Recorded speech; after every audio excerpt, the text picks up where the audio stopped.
நாம் அவருக்குள் இருக்கிறோம், அவர் நமக்குள் இருக்கிறார். எல்லாம் சத்தமா சொல்லுங்க. இன்னொரு தடவை. இது ஒரு பெரிய வெளிப்பாடு. புதிய உடன்படிக்கையின் மிகப்பெரிய வெளிப்பாட்டில் இது ஒரு மிகப்பெரிய வெளிப்பாடு. நான் அவருக்குள் இருப்பதே பெரிய வெளிப்பாடு, அவர் எனக்குள்ள இருப்பதே பெரிய வெளிப்பாடு. இதுதான் எல்லா நிருபங்களும் சொல்லுது. அப்போ அவருக்குள்ள நான் இருக்கிறேன்ற தீர்க்க தரிசனங்கள்லாம் இருக்குது. தீர்க்க தரிசனம் சொல்றேன். சங்கீதத்தின் புஸ்தகம் 72ஆம் சங்கீதம் 17ஆம் வசனத்தை நம்ம வாசிப்போம். அவருடைய நாமம் என்றென்றைக்கும் இருக்கும். சந்தான பரம்பரைமா சூரியன் இருக்கிற வரைக்கும் இருக்கும். மனுஷர் அவருக்குள். இப்போ இதை யாரை பற்றி சொல்லியிருக்குன்னா மேலே போட்டிருக்குது, இயேசு கிறிஸ்துவுடைய சிலுவையை பற்றி போட்டிருக்கு. ஒரு பிடி தானியம் மலையில விதைக்கப்படும், அதோடைய விளைவு லீவனை போல இருக்கும். இப்படிலாம் போட்டு என்ன சொல்றாருன்னா, இந்த மனுஷர் எப்படி ஆசீர்வதிக்கப்படுவார்கள். தேவன் ஆதாமை ஆசீர்வதித்தார், அப்புறம் நோவாவின் குடும்பத்தை ஆசீர்வதித்தார், நிறைய பேர் ஆசீர்வதிச்சார். ஆனால் மனுஷர்கள் அவருக்குள் ஆசீர்வதிக்கப்படுவார்கள். அப்போ அவருக்குள்ள எப்படி வருவாங்க? அவருக்குள் ஆசீர்வதிக்கப்படுவார்கள். ஆனால் எபேசியர் புத்தகம் சொல்லுது, பிதாவாகிய தேவனை ஸ்தோத்தரிக்கிறேன் 3ஆம் வசனம், அவருக்குள் ஆவிக்குரிய சகல ஆசீர்வாதத்தினாலும் நம்மை ஆசீர்வதித்து இருக்கிறார். இயேசு கிறிஸ்து மூலியமாக அந்த ஆபிரகாமின் ஆசீர்வாதம்லாம் நமக்கு வருகிறது. அப்போ அவருக்குள் ஆசீர்வதிக்கப்படுவார்கள் என்றால் அந்த அவர் யார்? இயேசு கிறிஸ்து. கலாத்தியர் புஸ்தகம் 3ஆம் அதிகாரம் 14ஆம் வசனத்தை வாசி. இயேசுவினால் புறஜாதிகளுக்கு வரும்படி. அப்போ அவருக்குள் ஆசீர்வதிக்கப்படுவார்கள் என்றால் அந்த ஆசீர்வாதம் யார் மூலமா இந்த புறஜாதிகளுக்கு வருதுன்னா அது இயேசு கிறிஸ்து மூலமா வருகிறது. இப்போ நம்மெல்லாம் புறஜாதிகள் தான், நம்ம தேவனுடைய பிள்ளை ஆக்கி வச்சிருக்கிறாரு. அப்போ நமக்கு ஆசீர்வாதம் எங்கேருந்து வருது? அப்போ நல்லா கவனிங்க, நான் அவருக்குள்ள இருக்கிறேன், அவர் எனக்குள்ள இருக்கிறாரு. ஆனா அவருக்குள்ள நான் எப்படி இருக்கிறேன், அதான் முக்கியம். இப்போ நீங்க தேவனுடைய ராஜ்யத்துக்குள்ள வந்துட்டீங்க, தேவனுடைய ராஜ்யம் உங்களுக்குள்ள வந்துருச்சு. இயேசு சொன்னாரு, தேவனுடைய ராஜ்யம் உங்களுக்குள்ள இருக்குது அப்படின்ட்டாரு. நீங்க அவருக்குள்ள வந்துட்டீங்க, அவர் உங்களுக்குள்ள வந்துட்டாரு. இப்போ நான் அவருக்குள்ள இருக்கிறேன். எல்லாம் சத்தமா. அவருக்குள்ள எப்படி இருக்கிறேன்னா நான் ஆசீர்வாதமா இருக்கிறேன். அவர் என்ன ஆசீர்வதிச்சிருக்கிற, என் தலைமையில என்ன இருக்கு? ஆசீர்வாதம் இருக்கு. நான் இப்படித்தான் என்ன பார்க்கணும். என் மேல ஆசீர்வாதம் இருக்குது, அது வேலை செய்யுது. இப்படிதான் நீங்க பார்க்கணும். இப்படிதான் வச்சிருக்கிறாரு. நான் அவருக்குள்ள இருக்கிறேன். எல்லாம் சொல்லுங்க பாப்பா.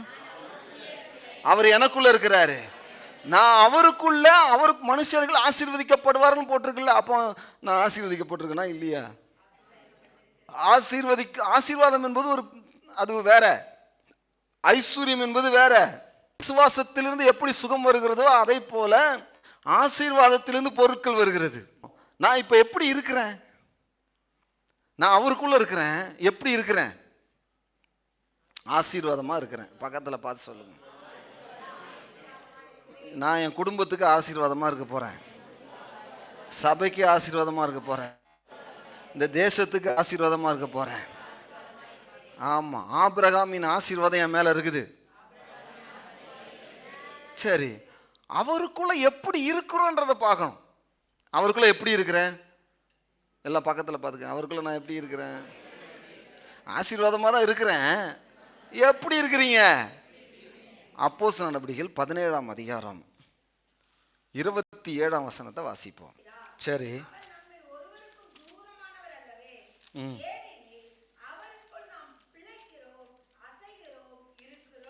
எல்லாம் சொல்லுங்க. அவருக்குள் நாம், எல்லாம் சொல்லுங்க, அவருக்குள் எப்படி இருக்கிறோம்? பிழைக்கிறோம்.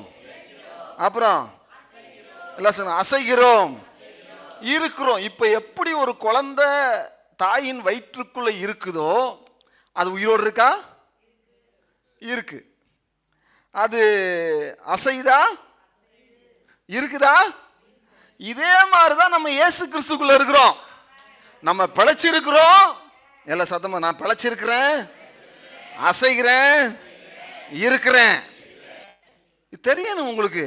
நான் அவருக்குள்ள எப்படி இருக்கிறேன்னா, அவருக்குள்ள பிழைச்சிருக்கிறேன், அவருக்குள்ள அசைகிறேன், அவருக்குள்ள இருக்கிறேன், அவருக்குள்ள தான் நான் பிழைச்சிருக்கிறேன், அவருக்குள்ள தான் நான் அசைகிறேன். நான் எங்கே போனாலும் அவர் என்ன முழுசாக மூடி இருக்கிறார். எல்லாம் சொல்ல, நான் இயேசு கிறிஸ்துக்குள்ள இருக்கிறேன். நீங்கள் யாராவது எப்படி இருக்கீங்கன்னு கேட்டால், நான் அவருக்குள்ள பிழைச்சிருக்கிறேன்னு சொல்லணும். ஏதோ இருக்கிறேங்க அப்படி சொல்லக்கூடாது. எப்படி இருக்கிறீங்க? ஏதோ இருக்கிறேன். இது அறிக்கை சரியில்லை.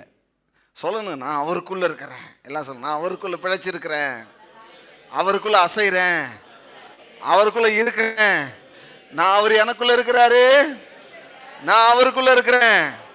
முன்னாடி சொன்னேன் அவருக்குள்ள நான் எப்படி இருக்கிறேன்னா ஆசீர்வதிக்கப்பட்டிருக்கிறேன். இப்போ நான் சொல்றேன் அவருக்குள்ள எப்படி இருக்கிறேன்னா, சிலர் அவருக்குள்ள இருக்கிறேன்னே தெரிய மாட்டேங்குது. இப்போ ஒரு கொசு வருது வயிற்றில் இருக்கிற குழந்தைய கடிக்கிறதுக்கு. கடிக்க முடியுமா?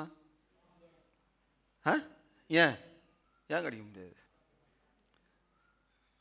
வயிறு இருக்கு. எல்லாம் சொல்லுங்க, எதை தான் கடிக்க முடியும்? வயிறை தான் கடிக்க முடியும். வயிறை கடிச்சா அங்கே இவங்க தட்டினாங்கன்னா செத்து போயிடும். அப்படின்னா நான் அவருக்குள்ள பிழைத்திருக்கிறேன், அவருக்குள்ள அசைகிறேன், அவருக்குள்ள இருக்கிறேன்னா நீங்கள் உங்களுக்கு தெரியணும், நான் ஒரு பெரிய பாதுகாப்புக்குள்ள இருக்கிறேன். ஒன்றும் என்னை சேத வாதையின் கூடாரத்தை எனக்கு விரோதமாக உருவாக்கப்படுகிற எந்த ஆயுதமும், இதுல நீங்க உறுதியா இருக்கணும். இதுதான் உங்களுடைய விசுவாசம். நான் அவருக்குள்ள பிழைத்திருக்கிறேன், அவருக்குள்ள அசைகிறேன், அவருக்குள்ள நான் இருக்கிறேன், ஒன்றும் என்னை சேதப்படுத்த முடியாது. ஏன்னா அவரு சொல்லியிருக்காரு. யார் சொல்லியிருக்கிறது? இயேசுவே என்ன அவருக்குள்ள வச்சிருக்காருல்ல, அவரே சொல்லியிருக்கிறாரு, நீ பயத்திரமா இருக்கலாம், நீ நல்லா அசையலாம், நீ நல்லா பிழைச்சிருக்கலாம், நீ நல்லா இருக்கலாம், உன்னை ஒன்றும் சேதப்படுத்தாது. உன்னை சேதப்படுத்துறதுக்கு முன்னாடி என்ன சேதப்படுத்தினாதான் முடியும், என்ன சேதப்படுத்த முடியாது. அதனால உன்னையும் சேதப்படுத்த, ஏன்னா வேதம் சொல்லுது, மரித்த இயேசு கிறிஸ்து இனி மரிப்பது இல்லையே. ஒரே தரம் மரித்தார் இயேசு, ரெண்டாவது தடவை அவரை மரிக்க வைக்க முடியாது. ஏன்னா அது தேவ திட்டமும் இல்லை, அவரை கொலை செய்யவும் முடியாது. இப்போ போய் அவர்கிட்ட போய் என்ன இயேசுன்னு போனால் செத்துருவான். யோவான் மார்பில் சாஞ்சிருந்தான். அவர் உயிரோட வந்தவன அவரை பார்த்தவன செத்தவன போல வந்தானா. ஹலோ, அதனால இப்போ நான் யாருக்குள்ள இருக்கிறேன்? எல்லாம் சத்தமா சொல்லுங்க. எப்படி இருக்கிறேன்? பிழைத்திருக்கிறேன். எல்லாம் சொல்லுங்க. அசைகிறேன், இருக்கிறேன். நான் இந்த சேர்ல உட்கார்ந்துருக்கலாம், ஆனா அது சத்தியம் அல்ல, அது உண்மை. சேர்ல உட்காந்து, ஆனா சத்தியம் என்ன? நான் அவருக்குள்ள பிழைச்சிருக்கிறேன், அவருக்குள்ள அசைகிறேன், அவருக்குள்ள இருக்கிறேன். இதையே இன்னைக்கு 100 தடவை உங்களை எல்லாரையும் அறிக்கை பண்ண வச்சுட்டு வீட்டுக்கு காமிச்சிடலாம். என்னை சுற்றிலும் இயேசு இருக்கிறார், நான் இயேசுக்குள்ள இருக்கிறேன். இதை விட என்ன பாதுகாப்பு உங்களுக்கு சொல்லுங்க? அதுவும் உள்ள எப்படி இருக்கிறான்னா ஆசீர்வாதமா இருக்கிறான்னா. இன்னும் நான் உங்களுக்கு காட்டுறேன் அவருக்குள்ள நம்ம எப்படி இருக்கிறோன்ட்டு. அப்ப நான் அவருக்குள்ள என்னவா இருக்கிறேன் பாருங்க. தேவன் எல்லாவற்றையுமே பாதுகாப்போடு வச்சிருக்கிறார். ஒரு விதைன்னா அந்த விதையை இப்போ கடலை இருக்குல்ல, வேர்க்கடலை சாப்பிடும், அதை எதுக்குள்ளே வச்சுருக்காரு? அதுக்கு ஒரு கேப்பு, அதுக்கு ஒரு பெரிய பாதுகாப்பு. மாங்கொட்டையை எதுக்குள்ளே வச்சுருக்காரு? சுற்றி மேலே மாம்பழம் இருக்குது, அப்புறம் கொட்டையை சுற்றி ஒரு கவர் இருக்குது.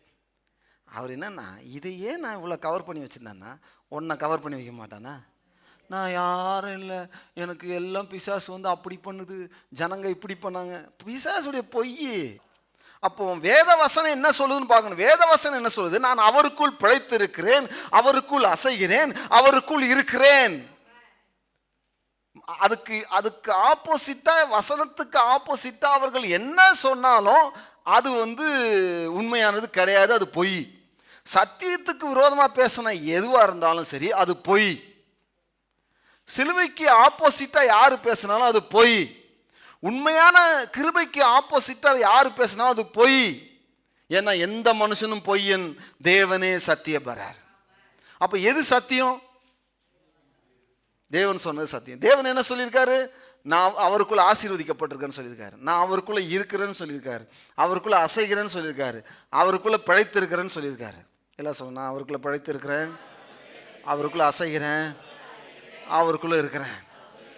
இப்போ நீங்கள் அவருக்குள்ள என்னவா இருக்கிறீங்க? உயிரோடு இருக்கிறீங்களா, செத்து போயிருக்கீங்களா? செத்து போயிருக்கீங்களா? என்ன செய்றீங்க உள்ள இருந்து?